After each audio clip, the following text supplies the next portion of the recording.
कभी भाजपा वालों ने कोशिश की है आपके साथ कि भैया करोड़ 2 करोड़ ले लो और इधर आ जाओ? थोड़ा बहुत तो ऑफर आया होगा, इतनी इज्जत तो रखते हैं आप भी। खुल के बता दीजिए, आज विधानसभा आपकी मुस्कुराहट बता रही है कि कहीं ना कहीं तो ऑफर आया होगा। अच्छा राम प्रसाद जी, एक बात और निकल कर आ रही थी कि खिलचीपुर में तो भैया कांग्रेस से तो वन मैन शो है प्रियव्रत सिंह जी, किसी को और कोई चेहरा ही नहीं है, तो इस बात में कितनी सच्चाई? हजारी लाल जी छोड़कर चले गए थे कांग्रेस, टिकट नहीं मिलेगा, मिला था तो अब इस बार बोल रहे हैं कि राम प्रसाद जी की भी वैसी स्थिति हो गई भैया, अगर टिकट नहीं मिला तो हाथ का पंजा छोड़ के कमल का फूल थाम लेंगे। मान लीजिए पार्टी ने आपको टिकट दे दिया, तैयारियां चालू हो चुकी है, आपके सामने खड़े हैं हजारी लाल दांगी जो सबसे अनुभवी नेता है, और दांगी वो भी है, दांगी आप भी है। क्या जाति का फैक्टर आपके साथ ज़्यादा है या उनके साथ ज़्यादा है? आपकी कितनी इच्छा है, कितने प्रतिशत इच्छा है कि भैया मुझे टिकट मिलना चाहिए मेरी पार्टी से? तोड़ने में आ रहा है कि अगर दिग्विजय सिंह जी खड़े हुए राजगढ़ से तो सामने सिंधिया जी होंगे। कहाँ तक सच्चाई इस बात में? सिलेंडर महंगा हुआ, आप लोग धरना नहीं दे रहे। स्मृति ईरानी होती तो लेकर पहुँच जाती गैस की टंकी और बोल देती भैया सस्ता करो दाम। आप लोग क्यों नहीं गए? कांग्रेस की सरकार थी तो ज़्यादा लूट होती थी थोड़ी। मतलब आप हुए एमएलए, आप पुराने ज़माने के एमएलए, विधानसभा में राज कर चुके हैं, तो आपको भी कितना कमीशन आता होगा? पूरी ईमानदारी से जवाब दीजिए। जी नमस्कार, स्वीकार कीजिएगा, मेरा नाम कृष्णपाल राठौर है और आप म्हारो राजगढ़ का यूट्यूब चैनल देख रहे हैं। विधानसभा चुनाव की तैयारियां पक्की हो चुकी है मध्य प्रदेश में, और अब धीरे धीरे चेहरे तय हो रहे हैं कि किसको टिकट मिलेगा, किसको नहीं मिलेगा। इसी कड़ी में हम राजगढ़ जिले की खिलचीपुर तहसील में मौजूद है। हमारे बगल में जो शख्स बैठे हुए हैं उनका नाम राम प्रसाद जी दांगी है, और वो पूर्व में विधानसभा पर राज कर चुके हैं, यानी कि खिलचीपुर पर राज कर चुके हैं। तमाम सारे सवाल होंगे, जवाब राम प्रसाद जी देंगे। सबसे पहले स्वागत है आपका सर। धन्यवाद। राम प्रसाद जी, पहली कड़ी में पहला सवाल आपसे कंफर्टेबल होके बढ़िया से बैठकर आपसे ही बस यही पूछना चाहूँगा कि कितना चांस है आपका टिकट मिलने का? इसमें चांस वाली बात नहीं है। पार्टी के प्रति वफादारी से काम करते रहिए और पार्टी जो निर्णय करेगी वो हमें स्वीकार है। मतलब पार्टी के ऊपर डिपेंड है। पार्टी अगर टिकट नहीं देगी तो आप तो रिटायर हो जाएंगे आने वाले सालों में। ऐसा नहीं है, कार्यकर्ता कभी रिटायर नहीं होता है। मैं अपने आप को एक कार्यकर्ता समझता हूँ, और पार्टी टिकट ना देगी तब भी हम पूरी ईमानदारी से, वफादारी से और पूरी क्षमता से पार्टी का काम करेंगे। अच्छा राम प्रसाद जी, एक बात और निकल कर आ रही थी कि खिलचीपुर में तो भैया कांग्रेस से तो वन मैन शो है प्रियव्रत सिंह जी, किसी को और कोई चेहरा ही नहीं है, तो इस बात में कितनी सच्चाई है? ये सब पार्टी डिसाइड करेगी, इसमें हम कुछ नहीं कह सकते हैं। और जहाँ तक प्रियव्रत सिंह जी का सवाल है, तो पार्टी उनको टिकट देती है इसलिए वो चुनाव लड़ते हैं। यदि पार्टी किसी दूसरे को देगी तो दूसरा लड़ेगा। ये पार्टी के ऊपर निर्भर करता है। हमें पार्टी के चिन्ह पे काम करना है, किसी चेहरे पे नहीं। अच्छा, प्रियव्रत सिंह जी अगर चुनाव लड़ते तो आप समर्थन करेंगे उनको? बिल्कुल करेंगे। मतलब ऐसा दुख तो नहीं होगा आपको थोड़ा बहुत? बिल्कुल नहीं होगा। पार्टी ने हमें इतनी इज्जत दी है, सम्मान दिया है, पद दिया है, तो हम पार्टी के साथ कभी गलत नहीं कर सकते। हम पार्टी के वफादार सिपाही है, काम करेंगे। हजारी लाल जी छोड़कर चले गए थे कांग्रेस, टिकट नहीं मिलेगा, मिला था तो अब इस बार बोल रहे हैं कि राम प्रसाद जी की भी वैसी स्थिति हो गई भैया, अगर टिकट नहीं मिला तो हाथ का पंजा छोड़ के कमल का फूल थाम लेंगे। वो उनकी सोच है, और मेरी सोच, अपनी माँ के साथ कभी मैं गद्दारी नहीं कर सकता हूँ। पार्टी को अपनी माँ मानते हैं? पार्टी को मैं अपनी माँ मानता हूँ, और यदि उनने मोदी जी की नकल कर रहे हैं आप राम प्रसाद जी, वो भी पार्टी को अपनी माँ मानते हैं? मोदी जी तो बाद में आए, हम तो पहले से ही माँ मानते हैं। मोदी जी बाद में आए? पीएम तो बाद में बने हैं। मुख्यमंत्री तो पहले ही रह चुके हैं वो। पर वो उनका सोच है हजारी लाल जी का। मैं कभी पार्टी के साथ गद्दारी नहीं करूंगा और ना ही किया है। कभी भाजपा वालों ने कोशिश की है आपके साथ कि भैया करोड़ 2 करोड़ ले लो और इधर आ जाओ? थोड़ा बहुत तो ऑफर आया होगा, इतनी इज्जत तो रखते हैं आप भी। खुल के बता दीजिए, आज विधानसभा आपकी मुस्कुराहट बता रही है कि कहीं ना कहीं तो ऑफर आया होगा। नहीं, ऐसा कोई ना ऑफर आया है ना कोई बात हुई है। संबंध सबसे अच्छे रहते हैं, संबंध अपनी जगह, पार्टी अपनी जगह। ऑफर आया होता तो क्या स्वीकार कर लेते आप? नहीं करता, चाहे कितने ही करोड़ का आ जाता। स्वाभिमान बेचने वालों में से नहीं है आप? बिल्कुल नहीं बेचूंगा, भविष्य में भी नहीं ऐसा होगा। अच्छा, 4 नाम खिलचीपुर में आ रहे हैं। पहला नाम बीजेपी से हजारी लाल डांगी, दूसरा नाम बीजेपी से ही, मैं पहले बीजेपी के बता देता हूँ, आपके कॉम्पिटिटर यदि आपको टिकट मिला तो, ठीक। दिनेश पुरोहित जी, तीसरा बालचंद जी डांगी। और यही नाम में से कौन सा नाम है जो आपको परेशान कर सकता है आने वाले समय में? और मैंने बोला कि पहले तो वन मैन शो है प्रियव्रत सिंह जी, दूसरा नाम आपका भी है, ऐसा नहीं है, जनता नाम ले रही है आपका, इसीलिए मैं आपके पास पहुंचा हूं। बीजेपी चाहे किसी को भी टिकट दे, हम किसी से परेशान नहीं हैं और ना होंगे। और यहाँ कांग्रेस जीतेगी, 100% जीतेगी। कांग्रेस जीतेगी, लेकिन क्या राम प्रसाद जी दांगी जीतेंगे? पार्टी टिकट देंगी तो जीतेंगे। मान लीजिए पार्टी ने आपको टिकट दे दिया, तैयारियां चालू हो चुकी है, आपके सामने खड़े हैं हजारी लाल डांगी जो सबसे अनुभवी नेता है, और दांगी वो भी है, दांगी आप भी है। क्या जाति का फैक्टर आपके साथ ज़्यादा है या उनके साथ ज़्यादा है? ईमानदारी से जवाब दीजिएगा। यदि ईमानदारी पूछना चाहते हैं तो जिला पंचायत का रिजल्ट देख लीजिए, और मैं 70% से ऊपर दांगी समाज में पार कर सकता हूँ, चाहे हजारी माड़ साहब मेरे सामने हो, चाहे बालचंदी दांगी तो 80%। अच्छा मतलब कि बालचंदी दांगी ज़्यादा पहचान आपकी है समाज में, ऐसा बोल रहे हैं आप समाज में जाके इस चीज़ का जांच पड़ताल आप कीजिए, ये आपका विषय है। अच्छा, टिकट मिलना और ना मिलना वो बात की बात है, लेकिन आपके मन की इच्छा जानना चाहता हूँ। आपकी कितनी इच्छा है, कितने प्रतिशत इच्छा है कि भैया मुझे टिकट मिलना चाहिए मेरी पार्टी से? थोड़ा मतलब टफ सवाल है, लेकिन दे दीजिए जवाब। जो भी राजनीति में रहता है सभी की इच्छा होती है कि टिकट मिले, किसी पद पे रहे, लेकिन इसका मतलब ये नहीं है कि टिकट ना मिले तो असंतुष्ट हो जाए। मैं टिकट मिलेगा तो भी संतुष्ट हूँ, नहीं मिलेगा तब भी संतुष्ट हूँ। तब भी संतुष्ट तो नहीं रहता कोई आदमी, ये तो आप झूठ बोल रहे हैं। कुर्सी सबको प्यारी होती है, देखो ऐसा नहीं है। यदि पार्टी सत्ता में रहती है तो कार्यकर्ता की अपना आप पूछ होती है, काम होते हैं और इज्जत मिलती है, तो हम तो पार्टी जीतती है उसी में खुश है। आने वाले विधानसभा चुनाव में कांग्रेस का भविष्य कहाँ तक देखते हैं आप? कांग्रेस की पार्टी या कमलनाथ मुख्यमंत्री बनेंगे, या फिर शिवराज सिंह चौहान फिर से खरीद फरोख्त कर लेंगे? क्योंकि हम तो खरीद फरोख्त ही बोलेंगे भैया।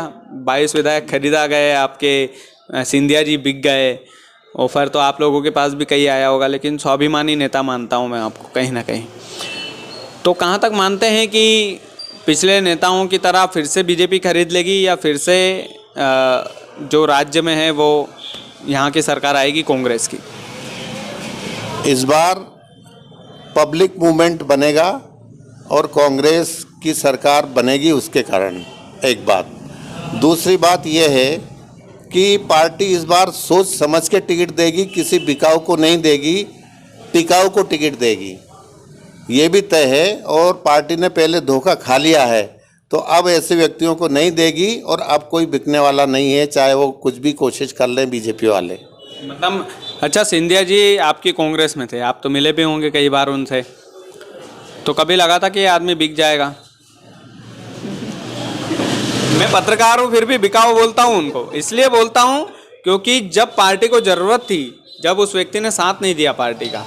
और इस बार तो सुनने में आ रहा है कि अगर दिग्विजय सिंह जी खड़े हुए राजगढ़ से तो सामने सिंधिया जी होंगे। कहाँ तक सच्चाई इस बात में? ये हमें जानकारी नहीं है कि कौन खड़े हो रहे हैं। सांसद की पूछ रहे हैं क्या? बिकाऊ मानते हैं कि नहीं? सांसद की पूछ रहा था मैं। हाँ, तो इसकी हमें जानकारी नहीं है। और सिंधिया जी वो इतिहास ही बिकाऊ है। इतिहास है मतलब पहले बीजेपी वाले बोलते थे भैया झांसी की रानी को मरवा दिया इन्होंने, और अब आप बोल रहे हैं कि हमारी पार्टी के साथ धोखा कर लिया, तो मतलब इतिहास ही बिकाऊ बोल दिया आपने। ये तो आप भी जानते हैं, पूरी जनता जानती है। जो बीजेपी के लोग पूजनी बोलते थे, मतलब झांसी की रानी को, और सिंधिया जी को बिकाऊ बोलते थे, वो आज उनकी पूजा करते हैं सिंधिया जी की। झांसी की रानी को भूल गए हैं वो, ऐसा लगता है आपको? बिल्कुल भूल गए हैं। और पवैया जी के पहले जो बयान आते थे अब वैसे नहीं आते हैं ग्वालियर से। बड़े हंसमुख नेता हैं आप, बड़े मतलब सरल स्वभाव के नेता हैं कि बिल्कुल हंस के बात का जवाब दे रहे हैं। अच्छा, 2-4 सवाल और पूछूंगा, ज़्यादा परेशान आपको भी नहीं करूंगा मैं। लेकिन राम प्रसाद जी, जिस तरह से बीजेपी का विरोध हो रहा है, मैं कोई बीजेपी वाला नहीं हूँ, लेकिन जिस तरह से कांग्रेस का भी विरोध हो रहा है, एक तरह से कांग्रेस भी विरोध नहीं कर पा रही है। सिलेंडर महंगा हुआ, आप लोग धरना नहीं दे रहे हैं। स्मृति ईरानी होती तो लेकर पहुंच जाती गैस की टंकी और बोल देती भैया सस्ता करो दाम। आप लोग क्यों नहीं गए? हम लोग बराबर जा रहे हैं। जो हमारी हाथ से हाथ जोड़ो यात्रा चल रही है, गांव-गांव जा रहे हैं, उसमें पब्लिक के सामने ये सब मुद्दे उठाते हैं। वो पब्लिक इसको बड़े गौर से सुन भी रही है और इस बात को समझ भी रही है कि किस तरह से बीजेपी के कारण लूट रहे हैं। और मात्र मोदी जी 6,000 रुपये किसान कल्याण योजना के तहत किसान को देते हैं, लेकिन उस 6,000 के बदले कांग्रेस तो 6 भी नहीं देती थी, वो तो 6 दे रहे हैं। पर लूटती नहीं थी। उस 6,000 के बदले प्रति किसान यदि साल भर का उसका अलग से खर्चा देखा जाए तो 70 से 80 हज़ार रुपये उसके जेब से, साइड की जेब से कट रहे हैं। वो मोदी जी कैसे कट रहे हैं? 2-4 एग्जाम्पल बता दीजिए, 2-4 उदाहरण। अब बैठक बैठी है तो ठीक से बैठ जाए। देखिए, मनमोहन जी के समय क्रूड ऑयल क्या भाव था? 108 रुपये डॉलर प्रति बैरल। फिर भी पेट्रोल और डीजल 50 और 60 के आसपास था। जब से मोदी जी आए क्रूड ऑयल जमाना बदलता है, महंगाई भी बदलती। देखो, डॉलर भी बढ़ा है तो रुपया भी बढ़ेगा, जाहिर सी बात। उस पर भी आऊँगा। अब क्रूड ऑयल कितने पे आ गया है? 70, 80, 60 तक पहुँच गया था। फिर भी इनका रेट देखा जाए तो वो 95, 99 और 110 पे पेट्रोल पहुँच रहा है। किसान की जेब से मोटरसाइकिल और ट्रैक्टर सबके पास रहते हैं, अधिकतर के पास साइड की जेब कट रही कि नहीं?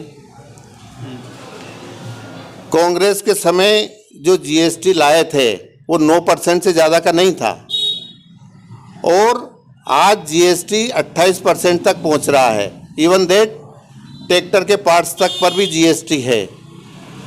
जब इतना जीएसटी है तो कोई इसका व्यापारियों से ही संबंध नहीं है। किसान भी जो चीज़ खरीदता है जीएसटी लग के उसको भी महंगी आ रही है और उसमें भी उसको लूट रहा है। अच्छा, बीजेपी का कहना है कि जीएसटी वगैरह तो इसलिए लगाया क्योंकि सब मिलाकर एक टैक्स हो जाए। कांग्रेस के मामले में जब कांग्रेस की सरकार थी तो ज़्यादा लूट होती थी थोड़ी। मतलब आप हुए एमएलए, आप पुराने ज़माने के एमएलए, विधानसभा में राज कर चुके हैं, तो आपको भी कितना कमीशन आता होगा? पूरी ईमानदारी से जवाब दीजिएगा। खिलचीपुर तहसील में आप तो आपके 5 काम गिनवा दीजिए कि मैंने खिलचीपुर तहसील को ये दिया है जब मैं यहाँ पर विधायक था। मेरी तरफ से, राम प्रसाद दांगी जी की तरफ से 5 सौगात मुझे गिनवा दीजिए कि राम प्रसाद दांगी ने खिलचीपुर विधानसभा को ये दिया है। इसलिए अगर मुझे कल से टिकट मिलता है तो कल से खिलचीपुर के लोग मुझे वोट दें। देखिए, सबसे पहले यहाँ सिंचाई की आवश्यकता थी, बड़े तालाब नहीं के बराबर थे। उस समय हमने 7 तालाब बड़े यहाँ मंजूर कराए। 2 डैम मोहनपुरा और कोंडालिया बीजेपी ने बनवा दिए। ये अब बनवाए। हम 93 की बात कर रहे हैं, 94 की बात कर रहे हैं। उस समय की कह रहे हैं। आपकी सरकार थी, आप ही बनवा देते। नहीं, उस समय इतना बड़ा नहीं था। जहाँ आवश्यकता थी, पीपले कला डैम की आवश्यकता थी, हमने बनवाया। घूघटपुर डैम की आवश्यकता थी, हमने बनवाया। ये गाड़ाट का बरगोलिया डैम था। ये सब करोड़ों के, छोटे मोटे नहीं हैं। चलो, आपने बनवा दिए, डैम और सिंचाई की हो गई। दूसरी बात, उस समय सबसे ज़्यादा रोडें जो डामरीकरण की ज़रूरत थी वो उस समय हमने करवाई। कि खिलचीपुर से छापेड़ा की कनेक्टिविटी नहीं के बराबर थी, एक गिट्टी रोड था, उसको डामर करवाया। रोड डामरीकरण दूसरा काम। तीसरा काम, यहाँ उस समय ग्रिड बहुत कम थे। हमने कम से कम 6 ग्रिड पूरे विधानसभा क्षेत्र में उस कार्यकाल में। बिजली की व्यवस्था आपकी तरफ से। चौथा काम, हाई स्कूल बहुत कम थे, लेकिन उसके बाद भी हमने इस विधानसभा क्षेत्र में कम से कम 10 से ऊपर हाई स्कूल। सब आप ही के राज में बने, इनके राज में कुछ नहीं बना? किनके राज में? बीजेपी के राज में। बीजेपी के राज में नए हाई स्कूल उसकी कांग्रेस की तुलना में नहीं के बराबर है। और यदि गांव का विकास देखा जाए तो 10% विकास है बीजेपी का, बाकी सब कांग्रेस का है। मैं आपको गांव के, आप मेरे साथ यदि गांव चलें तो मैं गांव में जाकर, कभी मौका मिला तो जरूर लाइव चलूंगा आपके साथ, कभी मौका मिला तो जरूर चलूंगा। मैं गांव आपके साथ चल के, और कांग्रेस के समय जो काम हुए, कांग्रेस के एमएलए द्वारा जो काम हुए वो गिना सकता हूं, और बीजेपी के एमएलए द्वारा जो काम हुए वो गिना सकता हूं। यदि इसका रेशा निकालेंगे तो आप 80-20 निकलेगा, 80 कांग्रेस का है। 80% विकास रामप्रसाद जी दांगी ने किया है, कांग्रेस की सरकार ने किया है, ये बोल रहे विधायक विधानसभा में। हमने भी किया है, प्रियव्रत सिंह जी ने भी किया है, और थोड़ा बहुत मार साहब जब कांग्रेस में थे तब भी किया है। अंतिम कांग्रेस में थे, पर कांग्रेस में थे। अच्छा, मतलब कांग्रेस में थे तो आदमी अच्छे थे, और बीजेपी में चले गए तो मतलब आदमी बेकार हो गए। वो नहीं कह रहा हूं, मैं विकास की बात कह रहा हूं। बीजेपी में थे तो विकास कम था, कांग्रेस में ज्यादा विकास। आदमी कैसे हैं हजारीलाल जी? मैं किसी आदमी की कोई बुराई नहीं करता हूं, व्यक्तिगत तौर पे बढ़िया है, नहीं, सब आदमी अच्छे हैं, मेरी तरफ से कोई बुराई नहीं रहते हैं, चाहे पक्ष में चाहे विपक्ष में। देखिए संबंध तो हमारे बीजेपी कांग्रेस क्या करे, व्यक्ति जो संबंध रहते हैं वो सबसे रहते हैं, अच्छे रहते हैं, ऐसी कोई बात नहीं। पार्टी अपनी जगह, संबंध अपनी जगह।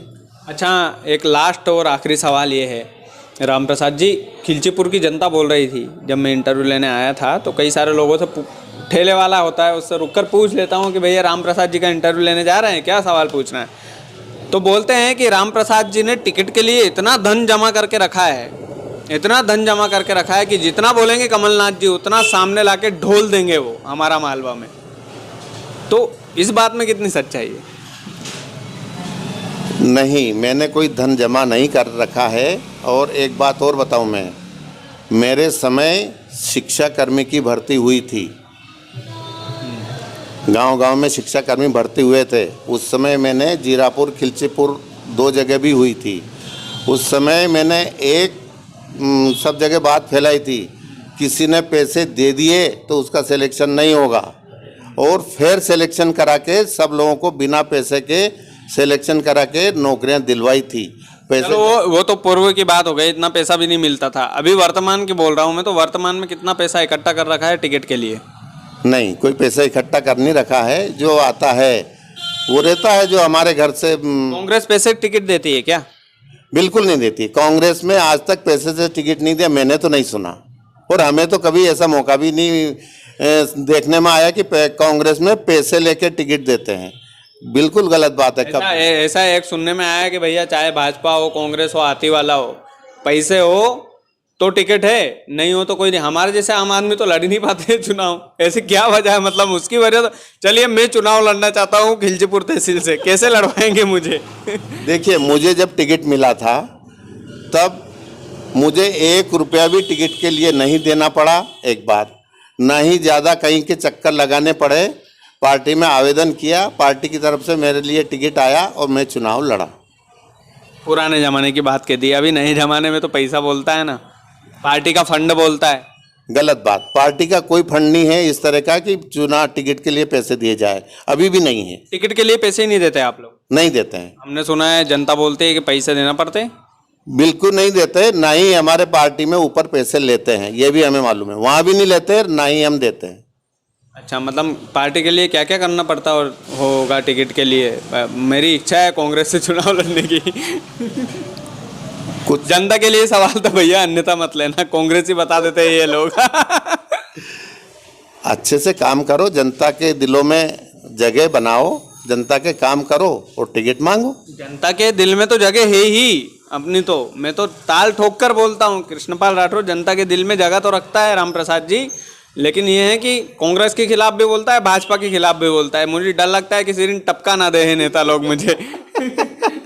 नहीं, ऐसा कुछ नहीं, लेकिन टिकट के लिए तो सिर्फ आपकी सक्रियता चाहिए और कुछ नहीं, पैसे नहीं। चलो बढ़िया है, हम शुभकामनाएं देते हैं। आप जिला पंचायत में जीत कर आए, आपकी पुत्र वधू को जिता कर लेके आए, और उम्मीद भी करते हैं कि यदि कभी भविष्य में आपका इंटरव्यू यदि हम एमएलए के पद पर रहते हुए ले पाए तो और खुशी होगी, और कड़वे सवाल उस समय भी पूछे जाएंगे। इस समय तो चलो ठीक है, नॉर्मल था, लेकिन शुभकामनाएं अभी से। बाकी ये दो व्यक्ति हैं खिलचीपुर में, एक प्रियव्रत सिंह जी और दूसरे ये।